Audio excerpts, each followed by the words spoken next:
Most of us probably know more about Frederick Douglass than does President Trump.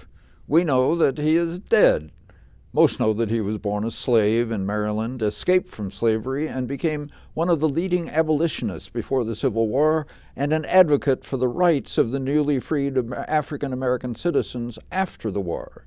His autobiography was a bestseller. His speeches drew thousands. Most of us also have heard of Susan B. Anthony. We know she was a leader of the movement for women's suffrage, and her image appeared on the dollar coin issued in 1979 when the Treasury attempted unsuccessfully to phase out the dollar bill.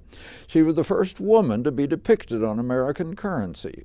What I did not know until I saw Upstream Theater's production of the play The Agitators was that the two of them, Frederick Douglass and Susan B. Anthony, were good friends and co-workers. Before the Civil War, Anthony was about as active in anti-slavery movements as in women's suffrage movements. Throughout his career, Douglass regularly linked the causes of the rights of blacks and the rights of women. But after the war, the 15th Amendment to the Constitution caused the one major disruption in their working relationship. That amendment, following those that ended slavery and made the former slave citizens, guaranteed the right of the vote to all male citizens. Anthony could not support the amendment unless it included all citizens, female as well as male. Douglass saw that including women at this time would probably lead to the defeat of the amendment.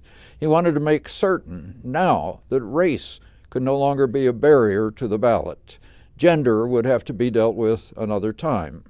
This dispute marks the most dramatic scene in The Agitators, which follows the two of them from the 1850s until Douglass's death in 1895. If not always intensely dramatic, the dialogue in which these two major shapers of American history plan their campaigns and commiserate over losses always fascinate, with the products of two highly intelligent and creative minds coming to grips with the times in which they live. Playwright Matt Smart even takes us to a baseball game with the two of them, Douglass an enthusiastic fan and Anthony a somewhat reluctant convert. The pleasure grows as we watch two of the best actors in St. Louis, Aaron Kelly, happily returned to us, as Susan B. Anthony, and Jerome Samuel Davis as Frederick Douglass. When the play begins, Douglass is holding a violin and begins picking out a tune on it. Saria Conaway, standing to the side, supports Davis's playing. He was perhaps more comfortable playing the double bass. Conaway also composed the music she played. Lisa Tejero's direction makes smart use of the lighting and set by Patrick Huber, kept uncluttered with a couple of platforms in which the action moves smoothly and a couple of side panels with projected illustrations. Michelle Friedman Seiler designed the period costumes, Kareem Deans the sound, Jenny Smith the props, and Sleepy Kitty the graphic art. How pleasant to spend time with agitators who did make America great.